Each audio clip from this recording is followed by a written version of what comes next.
You are given 1 liter of 0.15 molar HCl and 1 liter of 0.40 molar HCl. दो solutions हैं आपके पास, दोनों 1 litre हैं. एक है 1 लीटर 0.15 मोलर HCl और दूसरी है 1 लीटर 0.40 मोलर HCl. अब क्वेश्चन ये कहता है what is the maximum volume, what is the maximum volume of 0.25 molar HCl which you can make from these solutions without adding any water. अब यहां से हमने बनाना है 0.25 molar HCl और उसका वॉल्यूम पूछा हुआ है. कितना वॉल्यूम बनेगा, what is the maximum volume. तो प्रॉब्लम तो सिंपली मोलैरिटी इक्वेशन की ही है, दो सॉल्यूशंस मिलानी है और तीसरी बननी है. अब इस क्वेश्चन में स्टूडेंट्स क्या गलती खाते हैं, बड़ा इंटरेस्टिंग क्वेश्चन है.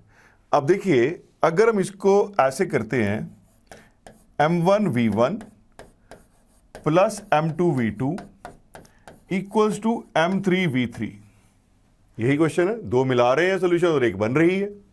अब M1 हो गया 0.15, उसका वॉल्यूम दिया हुआ है 1 लीटर. अब M2 हो गया 0.40, वॉल्यूम उसका भी 1. अब M3 कंसंट्रेशन गिवन है 0.25 और V3 सॉल्व करना है. अगर आप इसको सॉल्व करते हो तो V3 सॉल्व करके आ जाएगा 2.2 लीटर. आ गया आंसर.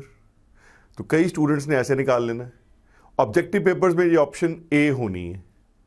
अब आप खुद सोचिए कि क्या ये आंसर ठीक है. नेवर. क्यों? 1 लीटर हमने एक सॉल्यूशन ली, 1 लीटर हमने दूसरी सॉल्यूशन ली. अगर दोनों को भी मिला देंगे तो 1 + 1 कितने होते हैं, 2. तो volume can never go up to 2.2 litre. तो बड़ा इंटरेस्टिंग क्वेश्चन है और ऐसे स्टूडेंट्स को गलती लगती है. तो इसलिए ये जो आपने सॉल्व किया ये गलत है. पर गलत भी पता होना चाहिए ना, तभी आप सही क्वेश्चन कर पाओगे. अब देखें गलती क्यों लग रही है, आंसर क्यों अनएक्सपेक्टेड आ रहा है. तो अगर ये दोनों 1 लीटर मिलाते तो कंसंट्रेशन क्या आती. एग्जामिनर स्मार्ट है, उसने क्वेश्चन ही ऐसा दिया.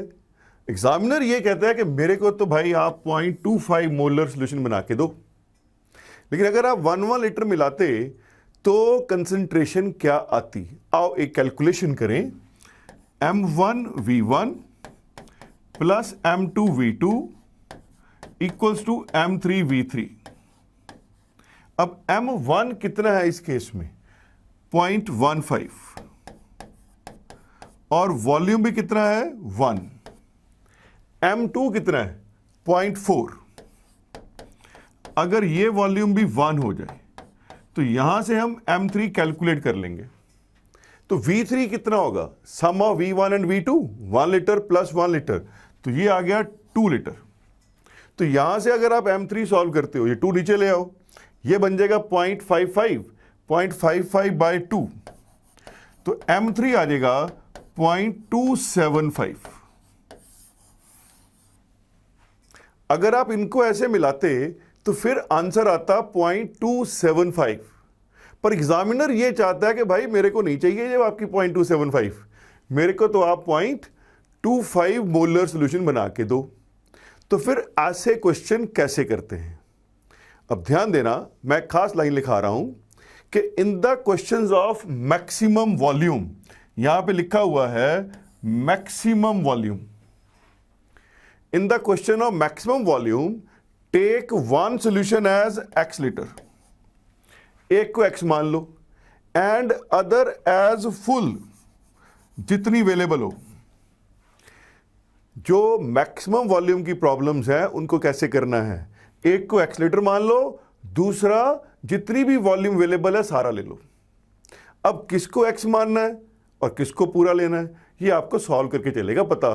कोई मैजिकल मेथड नहीं है, ये आप सॉल्व करोगे तो अपने आप चलेगा पता कैसे करना है.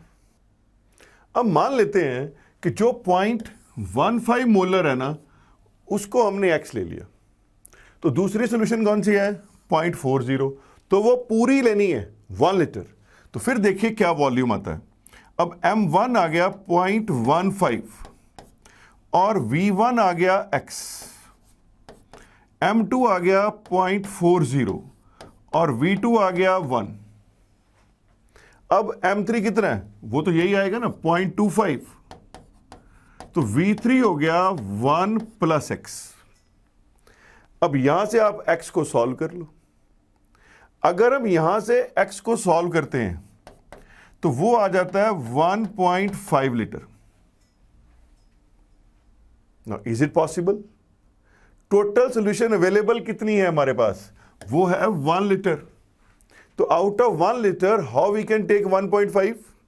अगर आपकी पॉकेट में 1000 रुपए हैं तो आप किसी को 1500 कैसे दे सकते हैं? तो दिस इज नॉट पॉसिबल। इसका मतलब अवर सपोजिशन इज रॉन्ग। तो फिर क्या करें? अब x को रिवर्स करके ले।